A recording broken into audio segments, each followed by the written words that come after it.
नमस्कार, आप देख रहे हैं डीडी समाचार। मैं हूं आपके साथ निहारिका सिंह नागर। आइए नजर डालते हैं आज की महत्वपूर्ण खबरों पर। लोकसभा सीट से चुनाव मैदान में उतरे भाजपा प्रदेश अध्यक्ष सीपी जोशी के सम्मान के लिए प्रदेश भाजपा सरकार के करीब 1 दर्जन भर मंत्री इस समय सक्रिय होकर अपनी महत्वपूर्ण भूमिका निभा रहे हैं। जोशी के नामांकन भरने के बाद से लगातार मंत्रियों के क्षेत्र में दौरे चल रहे हैं। देश के उपराष्ट्रपति और पूर्व में प्रदेश के मुख्यमंत्री रहे स्वर्गीय भैरों सिंह शेखावत ने निम्बाहेड़ा से 1984 से 1985 में विधानसभा चुनाव जीता था। तब उन्होंने नामांकन के अलावा कोई भी दौरान नहीं किया था। यहां तक कि उनके दामाद नरपत सिंह राज भी 1993 में जब चित्तौड़गढ़ विधानसभा से चुनाव लड़े तो खुद भैरों सिंह जी स्वयं भी इतने सक्रिय नहीं हुए जितने कि आज लोकसभा में सरकार का मंत्रिमंडल सक्रिय है। और तो और मुख्यमंत्री भी यहां 3 बार दौरा कर चुके हैं। कहीं ना कहीं प्रदेश अध्यक्ष के साथ साथ उनकी भी प्रतिष्ठा दांव पर लगी हुई है। प्रतिष्ठा बचाने में उतरी सरकार भाजपा प्रदेश अध्यक्ष सीपी जोशी के लोकसभा चुनाव में नामांकन से पूर्व चुनावी कार्यालय के उद्घाटन से लेकर चुनाव प्रचार के अंतिम दिन तक प्रदेश सरकार के करीब सभी मंत्री चित्तौड़गढ़ में चुनावी सभाएं और रोड शो सहित जनसंपर्क कर प्रत्याशी सीपी के पक्ष में माहौल बनाने की जी तोड़ मेहनत कर रहे हैं। प्रदेश के मुख्यमंत्री भजनलाल शर्मा स्वयं नामांकन के दिन से लेकर अभी तक लोकसभा क्षेत्र के 3 दौरे कर चुके हैं। आपको बता दें कि चित्तौड़गढ़ लोकसभा में शामिल निम्बाहेड़ा विधानसभा सीट से सन 1984-85 में पूर्व उपराष्ट्रपति रहे स्वर्गीय भैरों सिंह ने चुनाव लड़ा था। तब भैरों सिंह जी ने नामांकन भरने के बाद महज 2 से 3 बार विधानसभा का दौरा किया। उनकी लोकप्रियता का आलम यह रहा कि उनके चुनावी मैदान में पूरी तरह सक्रिय नहीं होने के बाद भी वो बड़े अंतर से चुनाव जीत गए। उनकी लोकप्रियता का आलम यह भी रहा कि उनके दामाद नरपत सिंह राज भी जब पहली बार 1993 में चित्तौड़गढ़ से विधायक का चुनाव लड़े तो बाबोसा के चेहरे की लोकप्रियता के सहारे राजवी भी चुनावी वैतरणी पार कर गए, जबकि कोई भी दिग्गज भाजपाई प्रचार के लिए यहां नहीं आया। लोकसभा चुनाव में प्रदेश अध्यक्ष सीपी जोशी की प्रतिष्ठा दांव पर लगी हुई मानी जा रही है। इस प्रतिष्ठा को बचाने के लिए ही मुख्यमंत्री सहित पूरी सरकार मैदान में उतरी हुई है। पीछे तक अगर आवाज सुन रहे हो, इधर आवाज सुन रहे भारत माता की स्वागत है, भाई स्वागत वंशी वाले की। लोकसभा क्षेत्र से कांग्रेस प्रत्याशी अंजना ने शहर में आयोजित बूथ स्तरीय संवाद सम्मेलन को संबोधित करते हुए कहा कि मैं कार्यकर्ताओं ने इस बार जी तोड़कर मेहनत की है और मैं इस मेहनत से मुझे आत्मसंतुष्टि मिली है। शहर की एक निजी वाटिका में आयोजित सम्मेलन को संबोधित करते हुए प्रत्याशी उदय लाल अंजना ने भी यह कहा कि विधानसभा में हुई कांग्रेस की हार से विचलित नहीं होना है, बल्कि पूरे जोश के साथ कांग्रेस के पक्ष में मतदान करवा कर चुनाव जीतना है। सम्मेलन को पूर्व विधायक सुरेंद्र सिंह झाड़ावत ने भी संबोधित किया। झाड़ावत ने कहा कि जिसने बूथ जीत लिया उसने चुनाव जीत लिया, इसलिए कार्यकर्ताओं को बूथ जीतने के लिए जी जान लगानी है। सम्मेलन में विधानसभा चुनाव संयोजक नगेंद्र सिंह राठौर, सभापति संदीप शर्मा, नगर अध्यक्ष अनिल सोनी, ग्रामीण मंडल अध्यक्ष विक्रम जाट, जिला प्रवक्ता महेंद्र शर्मा आदि पदाधिकारी एवं कार्यकर्ता मौजूद रहे। तो क्या रेस्पॉन्स मिल रहा है? शानदार रिस्पॉन्स मिल रहा है। लोग को चेहरे पर जो बात करते समय आत्मविश्वास झलकता है, उससे लगता है कि निसंदेह उनका मन कांग्रेस को वोट देने का, मुझे आशीर्वाद देने का बना लिया है। ऐसे क्या क्या मुद्दे सामने आ रहे हैं जनता के? आपके मुद्दे ही मुद्दे हैं, जितने मुद्दे गिनाओ उतने कम है। लोग बेरोजगार है, परेशान है, किसान, अफीम के किसान सबसे ज़्यादा दुखी है, दूसरे किसान भी दुखी है, महंगाई की मार है, भ्रष्टाचार हर जगह व्याप्त है।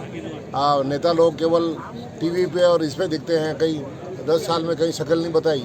ये सभी मुद्दे सामने आ रहे हैं। एक मुद्दा सर ये भी आ रहा है सामने कि अगर मोदी सरकार वापस आई तो टोटल जो आपके अफीम के पट्टे हैं सीपीएस में चले जाएंगे, तो कहाँ तक क्या है, आप क्या मानते हैं? ये तो किसान स्वयं ही महसूस कर रहे हैं कि वो तो फिर हमारी कोई सुनने वाला नहीं है। वो जैसी पद्धति लागू करेंगे, चाहे वो किसानों की हित की हो या अहित की हो, कोई सुनने वाला नहीं रहेगा।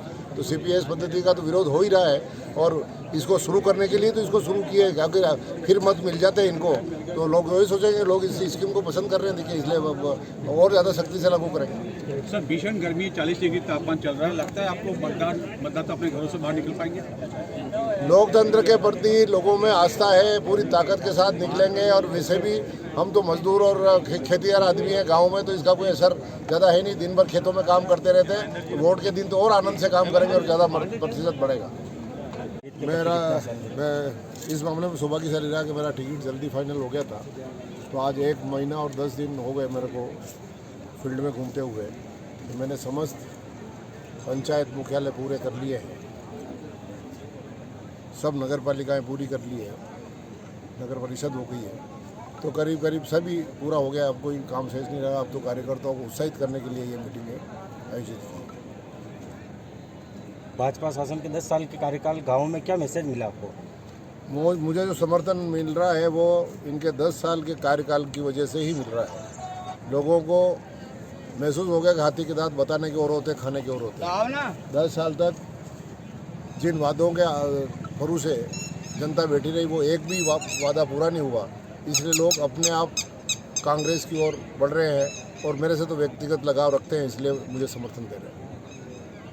दूसरे चरण में लोकसभा चुनाव के तहत जिले में 26 अप्रैल को मतदान होगा। कांकेर लोकसभा अंतर्गत बालोद जिले के तीनों विधानसभा के 6,79,000 मतदाता कल अपने मताधिकार का प्रयोग करेंगे। कल 26 अप्रैल सुबह 7 बजे से शाम 6 बजे तक मतदान होगा। इसके लिए आज गुरुवार की सुबह 7 बजे से जिले के 814 मतदान केंद्रों के लिए मतदान सामग्रियों का वितरण शुरू हो किया गया। बता दें कि 40 डिग्री तापमान के बीच मतदान दल कड़ी सुरक्षा में चुनाव सामग्रियों को लेकर अपने गंतव्य की ओर रवाना हुए। जिला निर्वाचन अधिकारी इंद्रजीत सिंह चंद्रवाल ने संजारी बालोद विधानसभा के पहले मतदान दल के वाहन को हरी झंडी दिखाकर रवाना किया। फोर्स की कड़ी पुलिस सुरक्षा के बीच मतदान दलों को रवाना किया जा रहा है। वहीं संवेदनशील और अति संवेदनशील मतदान केंद्रों में अतिरिक्त सुरक्षा बल हाफ सेक्शन तैनाती की जाएगी। इसके दौरान मतदान दलों में भी काफी उत्साह नजर आया। तापमान 40 डिग्री होने के बावजूद मतदान दलों में लोकतंत्र के इस सबसे बड़े महापर्व में अपनी सहभागिता निभाने खासा उत्साह दिखा। वहीं इस बार मतदान केंद्रों में मतदाताओं के लिए पीने के शुद्ध पेयजल, छाव, बैठने की व्यवस्था की गई है। आपको बता दें कि जिला निर्वाचन द्वारा तीनों विधानसभा के लिए 3 अलग अलग काउंटर बनाए गए हैं, जहां से मतदान दलों को निर्वाचन सामग्रियों का वितरण किया जा रहा है। प्रत्येक विधानसभा के लिए 12 हेल्प डेस्क बनाए गए हैं, तो जहां तीनों विधानसभा में पीठासीन अधिकारी और मतदान अधिकारी भी उपस्थित हैं। स्ट्रांग रूम की सुरक्षा के लिए भी चारों ओर पुलिस जवान, बीएसएफ व सीआरपीएफ की टीम तैनात है। हम सभी कल यहाँ पर मतदाता के लिए मतदान कार्य के लिए संगवारी दल के नाम से ड्यूटी लगाई गई है। मतदान कार्य में हम सहयोग करने के लिए बहुत ही तत्पर हैं और बहुत ही उत्साह से हमने ट्रेनिंग लिया है और यहाँ पर हम पेटी उठाने के लिए आए हैं और जोश के साथ मतदान कार्य में जाने के लिए तैयार हैं। तो मैं सभी मतदाता भाई बहनों से अपील करना चाहूंगी कि हम जो है संगवारी दल जो है महिलाओं के लिए विशेष तौर पर तैयार किया गया है। आप आइए और मतदान केंद्र में अपने एक एक मत का उपयोग करते हुए मतदान करिए। आपका एक एक मत ही हमारे देश के भविष्य को बदल सकता है। धन्यवाद। मेरा नाम रेणुका साहू, MS कोड़े कसा, दल्लीराज। हम लोग संगवारी दल से हैं और हम लोग जो यहाँ बहुत अच्छे से ट्रेनिंग लिए हैं और यहाँ की व्यवस्था बहुत अच्छी है और हमारी टीम जो है मतदान कार्य में बहुत ही अच्छे से सहभागिता है हमारी टीम की। तो हम चाहते हैं कि आप लोग भी आए अच्छे से और हमारे मतदान को अच्छी तरह से संपन्न कराएं। मैं श्वेता वर्मा, शासकीय उच्चतर माध्यमिक विद्यालय गुजरात। किस प्रकार की तैयारी की गई है? कल चुनाव होना है और हमारे यहाँ पे पूरे ज़िले में 814 मतदान केंद्र चिन्हांकित किए गए हैं, जिसके तहत अलग अलग एसीज में हमारे जितने मतदान केंद्र हैं उनके लिए अलग अलग हेल्प डेस्क बनाई गई है। प्रत्येक विधानसभा वार 10 से 12 हेल्प डेस्क बनाई गई हैं और वितरण के लिए 10 से 12 टेबल भी रखी गई हैं, जिसमें 10-10 राउंड में हम लोग टीमों को रवाना कर रहे हैं। हमारा पहला दल अभी यहाँ से संजारी बालोद के लिए रवाना हो चुका है और अभी आने वाले दलों में हमारा दिव्यांग और महिला मतदान कर्मी के दल भी रेडी हैं, उनको भी रवाना कर रहे हैं।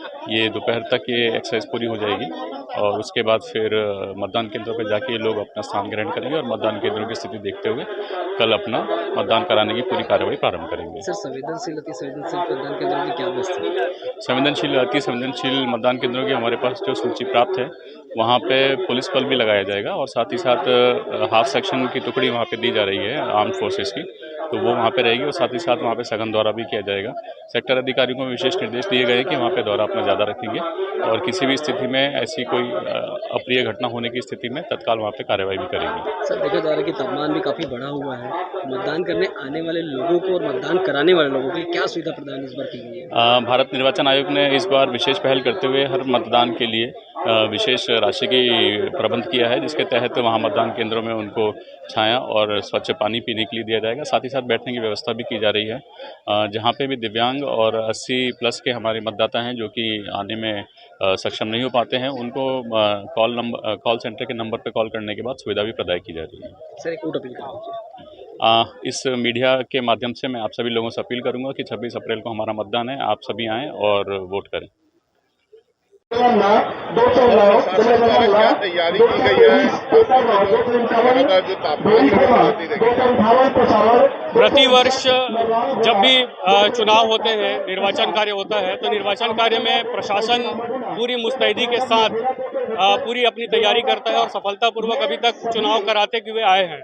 इस बार भी हम पूरी तरह से अपनी तैयारी में है कि हम अच्छी तरह से मतदान कराएंगे और निर्वाचन कार्य को संपन्न कराएंगे। इसी तरह से अभी जो गर्मी का समय चल रहा है, उसके तहत हमारे सभी कर्मचारी संगठनों की ओर से जिला प्रशासन से निवेदन किया गया था कि गर्मी को देखते हुए मतदान केंद्र में विभिन्न तरह की सुविधाएं जो गर्मी के लिए राहत देने वाली हो, जैसे कूलर हो गया, मतदान दल के लिए भोजन की व्यवस्था का हो गया, वहाँ पे उनके आवास की अच्छी व्यवस्था हो गई, पेयजल की व्यवस्था हो गई, धूप से बचने के लिए पंडाल वगैरह की व्यवस्था हो गई। इसके लिए हमने जिला प्रशासन से अनुरोध किया था। जिला प्रशासन की ओर से जिला शिक्षा अधिकारी और समस्त प्रधान पाठकों और प्राचार्यों के लिए ऐसा पत्र जारी किया गया है कि ये सुविधाएं वहाँ पर दी जाए। किंतु हमें ऐसा लगता है कि ये जो जिला प्रशासन का जो आदेश था वह सरपंचों तक जरूर जाना चाहिए था, क्योंकि सरपंच वहाँ के सरपंचों या सचिवों की ओर से वहाँ पर जाना चाहिए था, क्योंकि वहाँ पर व्यवस्था देखने वाले सचिव लोग ही होते हैं स्थानीय तौर पर।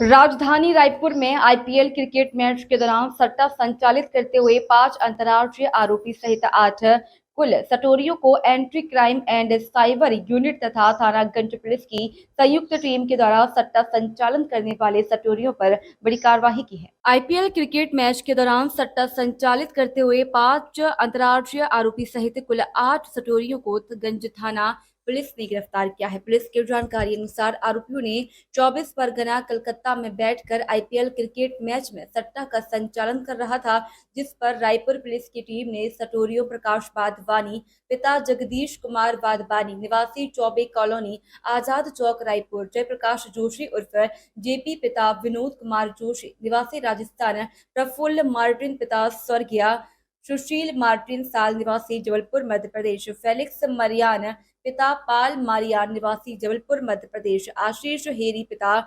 बेंजामिन हेरी निवासी न्यू शोभापुर मकान नंबर 2015/02 थाना रांची जिला जबलपुर मध्य प्रदेश, रेशु कुमार उर्फ गोलू पिता नागेंद्र सिंह यादव सरकारी स्कूल के पास थाना बीदू पर जिला वैशाली नगर, सोहन उर्फ पिता रॉकी पिता बोधन से निवासी बलभद्र भाटा पार मयूर स्कूल के पास थाना भाटा पर शहर, जिला बालौद किराना किशन सबनानी पिता लक्ष्मण सबनानी उम्र 23 साल निवासी लाखे नगर शुभ कदम के सामने वाली गली थाना आजाद चौक जिला रायपुर के कब्जे से सट्टा संचालन में प्रयुक्त 5 नग लैपटॉप एवं 36 नग मोबाइल फोन जिसकी जुमला कीमत लगभग 1,20,000 रुपए को जब्त किया है। पुलिस ने सटोरियों के कब्जे से 24 बैंक पासबुक एवं 24 नग एटीएम प्राप्त किए हैं। बता दें कि पुलिस सटोरियों के विरुद्ध गंज थाना में अपराध क्रमांक 188/2024 की धारा छत्तीसगढ़ जुआ प्रतिषेध अधिनियम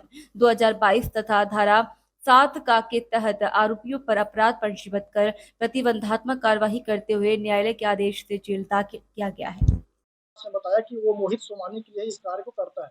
बेसिकली इन 8 व्यक्तियों को मोहित सोमानी ने अलग अलग पेमेंट के बेस पे रखा हुआ है। तो इस पूरे के पूरे जो हमने ये नेटवर्क का खुलासा किया है, इसका मुख्य आरोपी मोहित सरगना है जो भी फरार है। अगर बात करें तो कहां का रहने वाला है, मोहित सोमानी ये रायपुर का ही निवासी है और इसमें जो 8 व्यक्तियों में से एक जो प्रमुख व्यक्ति प्रकाश वाधवानी है, ये लगभग 3 वर्ष पूर्व से ये दोनों संपर्क में आए हैं और 3 वर्ष से ये लगभग इस काम को अलग अलग सीजन में अलग अलग जगह रहकर अंजाम देते हैं। ये किस पैटर्न पे चला रहे थे? ये ऑनलाइन पैटर्न पे चला रहे थे, रेडियन ऐप।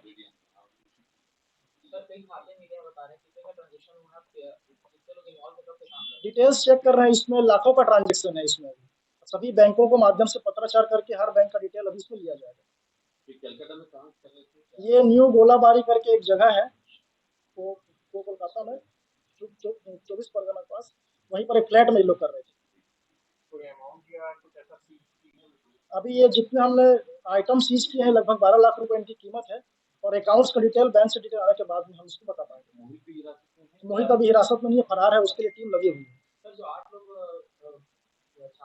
इसमें जो मध्य प्रदेश के हैं वो बी का उन्होंने, किसी ने बी में अपना एजुकेशन लिया है, कोई बीए है। बेसिकली ये सब मिलकर कई सालों से संपर्क में है और इस काम को कर रहे हैं।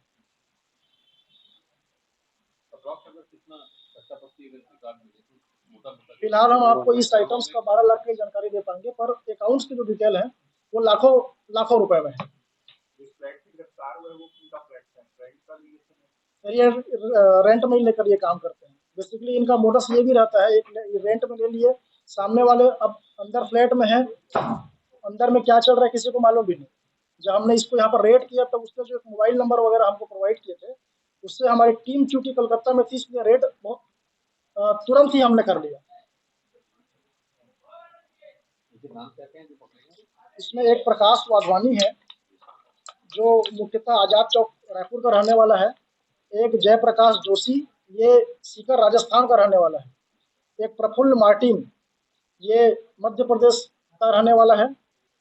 फेलिक्स मारियन उसका मित्र है, ये भी प्रफुल्ल मार्टिन। एक है इसमें फेलिक्स मारियन और आशीष हैरी, ये दोनों भी प्रफुल्ल मार्टिन के साथी हैं, मध्य प्रदेश।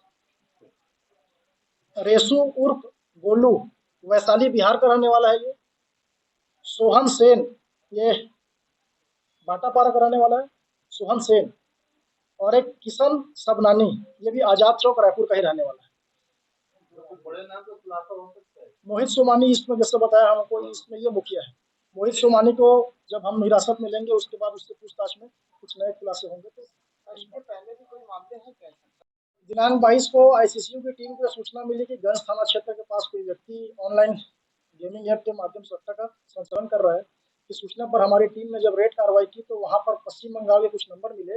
उसी समय हमारी एक टीम पश्चिम बंगाल में थी, वहां पर से हमारी टीम ने कोलकाता में एक रेड कार्रवाई की, जहां से हमने 8 लोगों को गिरफ्तार किया है, जिसमें 3 छत्तीसगढ़ से हैं, 3 मध्य प्रदेश, 1 बिहार और एक उसमें राजस्थान का रहने वाला है। इन लोगों से 5 लैपटॉप, 36 मोबाइल, 22 पासबुक और 22 एटीएम कार्ड, जिसकी लगभग कीमत 12 लाख रुपए के आसपास हमने सीज किया है। और अभी इसका डेटा हम रिकवर कर रहे हैं, इसमें कितने अकाउंट संचालित हैं और उन किस किस बैंक के अकाउंट्स के थ्रू कौन कौन लोग इनके साथ गेमिंग ऐप में जुड़ा हुआ था, इसकी जानकारी ली जा रही है। सर, ये एक मुख्य जो खाईवाल कौन है? खबर ये भी है कि पुलिस के सामने से ही मुख्य खाईवाल फरार है। इसका मुख्य खाईवाल मोहित सोमानी है, जिसका प्रकरण में हमने नाम खोला है। उसकी पतासाजी की जा रही है। हमने 1-2 रेड कार्रवाई भी की थी उसमें, परंतु वो हमारी टीम उसको गिरफ्तार करने में असफल रही और उसकी जानकारी ले जाकर जल्द से जल्द उसको गिरफ्तार किया जाए।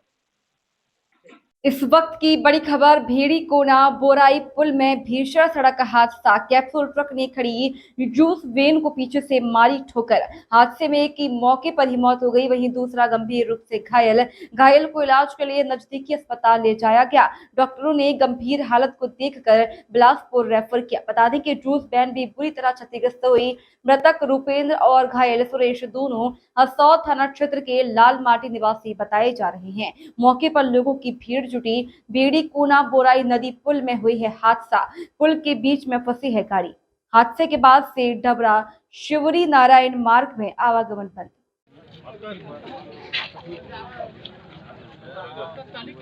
हॉस्पिटल के नाम नहीं पूछने कह रहा हूँ।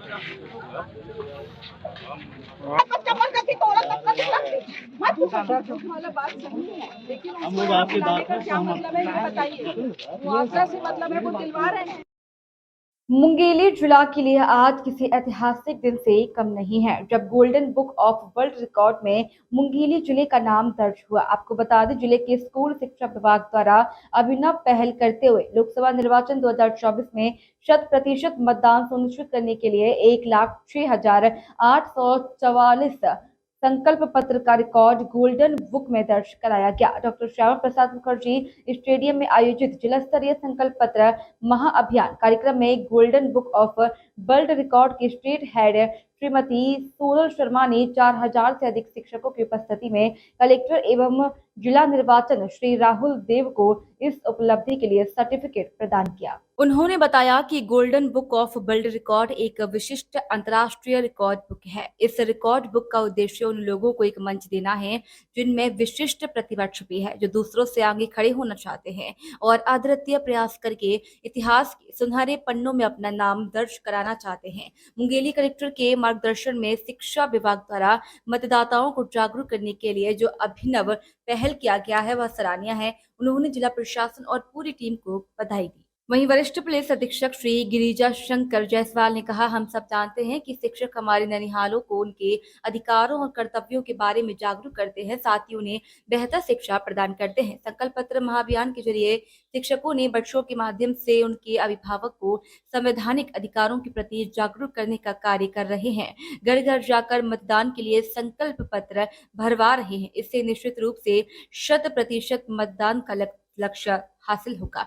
स्वीप के नोडल एवं जिला पंचायत के मुख्य कार्यपालन अधिकारी श्री प्रभाकर पांडे ने कहा कि शिक्षा विभाग द्वारा आयोजित जिला स्तरीय संकल्प पत्र महाअभियान इतिहास में दर्ज हो गया। उन्होंने इस अभिनव पहल एवं कार्यक्रम को सफल आयोजन के लिए शिक्षा विभाग के सभी अधिकारियों को बधाई एवं शुभकामनाएं दी। आपको बता दें कि संकल्प पत्र महाअभियान के तहत जिले में संचालित स्कूलों की कक्षा 5वीं से 12वीं तक अध्ययनरत विद्यार्थियों के द्वारा अपने माता पिता एवं परिवार के सभी सदस्यों को भारत के लोकतंत्र की मजबूती एवं भविष्य को उज्जवल बनाने के लिए लोकतंत्र के महापर्व में 7 मई को बिना किसी भय व प्रलोभन के मुक्त होकर निष्पक्ष रूप से अपने मताधिकार का प्रयोग करने के लिए संकल्प पत्र लिखते हुए मतदान करने हेतु प्रेरित करने का प्रयास किया गया। कार्यक्रम के स्वीप के तहत मानव श्रृंखला बनाई गई और 100% मतदान मुंगेली जिले का अभिमान का संदेश दिया गया।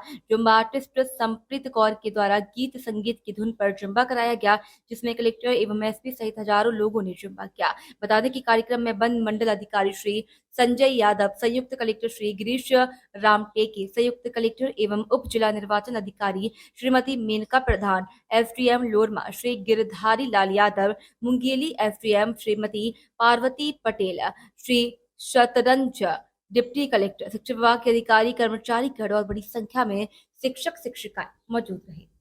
देखा होगा कि करीब 4000 से अधिक शिक्षकगण बच्चे यहाँ उपस्थित हुए ग्राउंड में और यहाँ पे हम सभी ने शपथ ली। और ये जो संकल्प पत्र भराया गया है हर स्कूल में, जो 6वीं क्लास से 12वीं क्लास तक के बच्चे हैं उन्होंने अपने पालकों से भरवाया है और उसको जमा किया है। Golden book of world record की टीम अब इसको ले जाके इसका अवलोकन भी करेगी। कुल मिला के ये जो अभियान हमने चलाया ये सक्सेसफुल रहा है और उम्मीद करते हैं कि इसका असर मतदान दिवस के दिन भी देखने को मिले, तभी सही मायने में इसकी सफलता हमारे मतदान के। सर बहुत बहुत बधाई, आपको एक नया मुकाम हासिल हुआ है और गोल्डन बुक ऑफ रिकॉर्ड में मुंगेली के नाम दर्ज हुआ है, किस तरह देखते हैं? क्योंकि आज ऐतिहासिक पल है मुंगेली ज़िले के लिए, मुंगेली ज़िले वासियों के लिए कि मुंगेली ज़िले के नाम golden book of world record में आज दर्ज हो गया है। हम लोगों ने संकल्प पत्र अभियान के माध्यम से 1,08,644 संकल्प पत्र हम लोगों ने भरवाए, जिसमें बच्चे अपने माँ बाप से अपील करते हैं कि आप मतदान करने ज़रूर जाएं। हमारा ये मानना है कि अगर कोई बच्चा अपने माँ बाप से अपील करता है और वो सही बात होती है तो दुनिया का कोई भी माँ बाप एक क्षण भी नहीं लगाता उस बात को मानने में, उसको पूरा करने में, और अगर मतदान के साथ इसको जोड़ दिया जाए तो इससे बेहतर कुछ नहीं हो सकता। मैं पूरी टीम को अपने ज़िला की बधाई देता हूँ। सीहोर जिला पंचायत और उनकी मार्गदर्शन में जो पूरी टीम ने काम किया है काबिल तारीफ़ है, और मुंगेली ज़िला इसी तरीके से नए सोपान तय करता रहे, ऐसी कामना करता हूँ।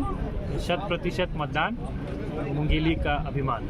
Golden book of world record जो है आज आप लोगों ने दर्ज किया, रिकॉर्ड बना है मुंगेली जिले में। हाँ, आज यहाँ मुंगेली जिला प्रशासन ने एक वर्ल्ड रिकॉर्ड कायम किया है, जिसमें संकल्प पत्र का वर्ल्ड रिकॉर्ड किया गया है। शिक्षा विभाग के द्वारा विद्यार्थियों के द्वारा अपने पेरेंट्स को लगभग 1,06,888 संकल्प पत्र हमें ऑब्जर्वेशन के लिए बताया गया, जो कार्टून में रखे गए हैं। तो इस तरह का कार्य कहीं वर्ल्ड में नहीं हुआ है मतदाता जागरूकता के लिए। तो यह वर्क हमारे golden book of world record में शामिल हुआ, और यह आज हमने यह प्रोविजनल सर्टिफिकेट हमारे माननीय कलेक्टर सर जी को सौंपा। तो आज मुंगेली जिला हमारी golden book of world record में आधिकारिक रूप से दर्ज हुआ। अभी हमने प्रोविजनल सर्टिफिकेट दिया है, वैसे मैंने ऑब्जर्वेशन किया है, लेकिन जब वो प्रिंट आएगा और पूरी प्रॉपर फोटो देंगे तब हम 1 वीक के अंदर ओरिजिनल सर्टिफिकेट प्रदान करेंगे। शक्ति जिले के ग्राम पंचायत रनपोटा से रेत माफियाओं के द्वारा चैन माउंटेन मशीन बड़े पोकलेन लगाकर वहां से बड़े पैमाने से हाईवा में सोन नदी से रेत निकाला जा रहा है। सूत्रों से मिली जानकारी के अनुसार क्षेत्र के कुछ अधिकारियों के साथ साठगांठ कर रेत माफियाओं के द्वारा भारी मात्रा में अवैध रेत खनन के साथ ही रनपोटा के बाजार के पास शासकीय जमीन पर भारी मात्रा में अवैध रेत भंडारण किया जा रहा है। बता दें कि इसी के साथ बासीन के स्कूल में अवैध रेत का भंडारण किया गया है। वहीं रेत माफियाओं के ऊपर कार्रवाई नहीं होने से इनका हौसला बुलंद है और सुबह से लेकर रात भर अवैध उत्खनन किया जा रहा है, जिसको लेकर आवेदक ने शक्ति कलेक्टर से लिखित शिकायत की है और साथ ही कठोर कार्रवाई की मांग की है। अब देखना यह होगा कि आगे रेत माफियों के ऊपर कार्रवाई होती है या फिर अभयदान दिया जाता है।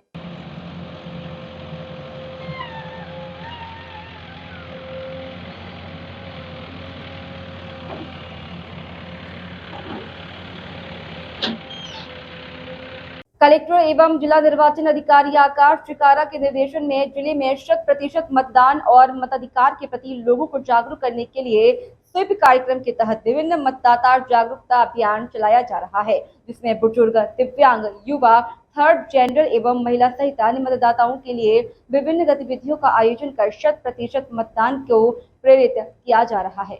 इसके तहत स्वीप मलखंभ का आयोजन पामगढ़ के DAV पब्लिक स्कूल कुटरा बोर्ड में जिला पंचायत मुख्य कार्यपालन और स्वीप नोडल अधिकारी गोकुल कुमार रावड़ी की उपस्थिति में किया गया। इस अवसर पर मलखंभ खिलाड़ियों ने तरह तरह के कर्तव्य दिखाकर मतदाता जागरूकता का संदेश लोगों को दिया। साथ ही मानव श्रृंखला बनाकर 100% मतदान और मताधिकार का उपयोग करने लोगों को संदेश दिया। कार्यक्रम में जिला पंचायत CEO ने कहा कि भारत एक लोकतांत्रिक देश है। लोकतंत्र में युवाओं की भागीदारी महत्वपूर्ण है। हमें अपने मताधिकार का सही उपयोग करना है और सही व्यक्ति को चुनना है। उन्होंने छात्र छात्राओं से अपने आसपास और अपने परिवारजनों, अन्य सदस्यों को मताधिकार का प्रयोग करने प्रेरित करने कहा। कार्यक्रम में जिला पंचायत CEO ने सभी उपस्थित मतदाताओं को लोकतंत्र में अपनी पूर्ण आस्था रखते हुए देश की लोकतांत्रिक परंपराओं की मर्यादा को बनाए रखने, स्वतंत्र, निष्पक्ष एवं शांतिपूर्ण निर्वाचन की गरिमा को अक्षुण्ण रखते हुए निर्भीक होकर धर्म, वर्ग, जाति, समुदाय, भाषा अथवा अन्य किसी भी प्रलोभन से प्रभावित हुए बिना सभी निर्वाचनों में अपने मताधिकार का प्रयोग करने की शपथ दिलाई। इस अवसर पर SDM पामगढ़ वहीदुर्रहमान और शाह, जिला खेल अधिकारी प्रमोद सिंह वेस सहित संबंधित अधिकारी, कर्मचारी, नागरिक जन उपस्थित थे। कांग्रेस के राष्ट्रीय प्रभारी चंदन यादव छत्तीसगढ़ दौरे पर पहुंचे हैं। राजीव भवन कांग्रेस कार्यालय में प्रेस कॉन्फ्रेंस में भाजपा पर भारत के संविधान को लेकर तंज कसा है। केंद्रीय कांग्रेस प्रभारी चंदन यादव छत्तीसगढ़ दौरे में बीजेपी को संविधान को लेकर चेतावनी दी। उन्होंने कहा कि कांग्रेस 2024 लोकसभा चुनाव में भारत का संविधान को बचाने के लिए लड़ेगी। फिल्मी डायलॉग के साथ शायराना अंदाज में भाजपा पर तंज कसते हुए कहा कि देश के संविधान जिंदाबाद था, जिंदाबाद है और जिंदाबाद रहेगा। जिस तरीके से भारतीय जनता पार्टी देश में 400 पार का नारा दे रही है, उसी तेज रफ्तार से जब पहली बार 10 साल पहले केंद्र में में भाजपा की सरकार बनी थी तब कॉन्स्टिट्यूशन रिव्यू के लिए कमेटी बनाई गई थी ताकि संविधान को बदला जा सके। ये ऐसा इसीलिए करते हैं क्योंकि उन्हें आरएसएस की विचारधारा को इसमें शामिल करना है। हमारे देश में बड़े बड़े विद्वानों ने भारत संविधान निर्माता डॉक्टर भीमराव अंबेडकर ने संविधान बनाया है जिसमें कई बोली और भाषाएं हैं, जाति उपजाति धर्म एक संविधान है, एक देश है। मैंने आपको क्या बताया कि भारतीय जनता पार्टी किस तरह से जब फंस जाती है, उनकी एक स्ट्रैटेजी है कि पहले अपने जो बड़े नेता नहीं, उसके बाद कैटेगरी में जो नेता है वो खड़े होकर उसे बुलवाते हैं। भारतीय जनता पार्टी में किस तरह से पहले आप देखेंगे कि एक माहौल बनाया जाता है, उनकी एक स्ट्रैटेजी है और फिर धीरे धीरे कर करके उसको बिल्डअप करके फिर वो कोशिश करते हैं। एक बार तो मैंने उदाहरण दिया ना, वाजपेयी जी की जब सरकार थी, जस्टिस वेंकट चलैया कमीशन कॉन्स्टिट्यूट की गई थी कि कॉन्स्टिट्यूशन रिव्यू कमीशन बनाया जाए। ये तो सच्चाई है, आप उठा के देख लीजिए। मैं कह रहा हूं कि आपके बहुत सारे ऐसे उदाहरण हैं और मैं तो सबसे बड़ा उदाहरण दे रहा हूं। आप इस बात को समझिए कि आरएसएस और बीजेपी की विचारधारा और संविधान में लिखे हुए हमारे प्रिएम्बल से लेकर के फंडामेंटल राइट से लेकर सभी चीजों में आप देख लेंगे वो आरएसएस और भारतीय जनता पार्टी के परस्पर विरोधी वाले कंटेंट, किस तरह से समाज को देखने का, आर्थिक नीति को देखने का, देश को बनाने का, इन सब पर तो संविधान बिल्कुल आरएसएस की विचारधारा के बिल्कुल विपरीत है, परस्पर विरोधी डॉक्यूमेंट लगता है। वो तो टकराव है ना, आरएसएस भारतीय जनता पार्टी के विचारधारा में और संवैधानिक जो मूल्य है उसमें टकराव है, जिसके कारण भारतीय जनता पार्टी अपना एक वो चाहती है, उसका अल्टीमेट गोल है। जब वो आ जाएंगे किस तरह से वो अपनी जाति पे अपना बयान बदल देते हैं। बीच में एक बार और कहा था कि नहीं, हिंदुस्तान में 4 जातियां हैं, छत्तीसगढ़ में ये क्या आके कहा था नहीं कि किसान है, युवा है, नारी है और एक और कहा था। आप एक कॉन्सेप्ट पर देखिए वो कितनी बार अपने बयान को बदलते हैं, तरह की तरीके से अपने सुविधा के हिसाब से बोलने की कोशिश करते हैं। ये बिल्कुल ही वोट की राजनीति से पड़े ऐसे हमारे प्रधानमंत्री हैं कि जिस तरह से आप समझ लीजिए कि किस तरह से जनता को गुमराह करने का प्रयास कर रहे हैं। तो भारतीय जनता पार्टी और आरएसएस की सामाजिक न्याय के ऊपर, वंचित बहुसंख्यकों के ऊपर उनकी नीति और नीयत बिल्कुल साफ है। वे उनके विरोधी हैं, गरीबों के विरोधी हैं और सिर्फ 22 से 25 जो अमीर उनके मित्र हैं, जो कहे ना 2 जाति है अमीर, तो वो सिर्फ 22-25 जिनका वो 16 लाख करोड़ का ऋण माफ किया है, वो सिर्फ उनके हितैषी है। बाकी ना सामान्य वर्ग के गरीब लोगों को उनको चिंता है, ना गरीब लोग जो एससी एसटी ओबीसी है, अल्पसंख्यक है, इनकी कहीं कोई चिंता नहीं है। वो गरीब विरोधी है, वंचित बहुसंख्यक विरोधी है और सभी युवा विरोधी है, महिला विरोधी है, सभी उस कैटेगरी में आके मिल जाते हैं।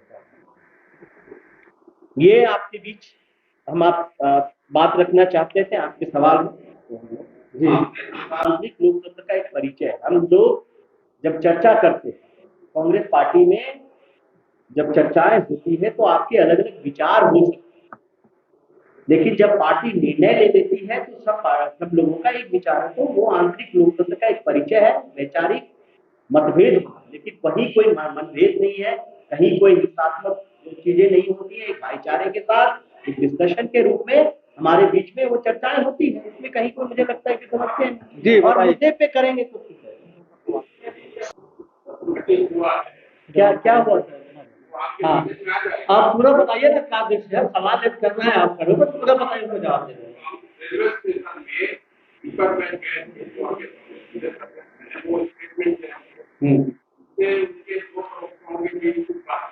राम प्रसाद जी, क्या बातचीत हुई? क्या बातचीत हुई आपके पास है? उसका कन्वर्सेशन है आपके पास? नहीं, वही मैं जानना चाहूँ। सोशल मीडिया का वीडियो आपने देखा तो क्या बातचीत हुई? विनम्रता पूर्वक मैं आपसे जानना चाहता हूँ।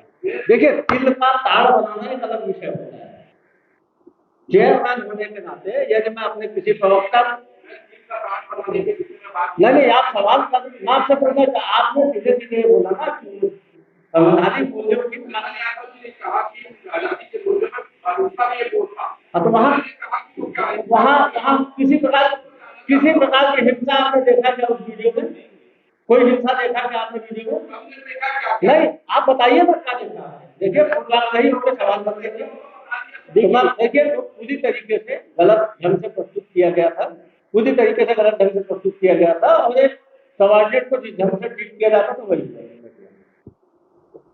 मुझे लगता है कि स्ट्रैटेजी, सत्याग्रह, अहिंसा, ये तमाम जो ऐसे मूल्य हैं, और हमारे तमाम बड़े बड़े नेताओं का जिनका बहुत बड़ा संघर्ष रहा है, विद्वानों में डॉक्टर बाबा साहब अम्बेडकर ड्राफ्टिंग कमेटी के चेयरपर्सन रहे, नेहरू जी, तमाम ऐसे नेता थे, और सभी लोगों ने मिलकर ये एक बहुत ही मजबूत डॉक्यूमेंट, संविधान बनाया है जो भारतीयता को दर्शाता है।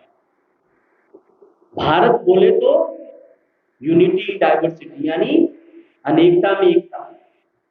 अगर आप भारत को समझना चाहेंगे तो भारत में 22 मुख्य भाषाएं जो संविधान में है, और बोली लेंगे तो 1632 बोली और उपबोली, यानी 22 बड़ी भाषाएं, संवैधानिक भाषाएं जो संविधान में अंकित है, जिसपे ऑफिशियल कम्युनिकेशन होता है, और 1632 बोली उपबोली,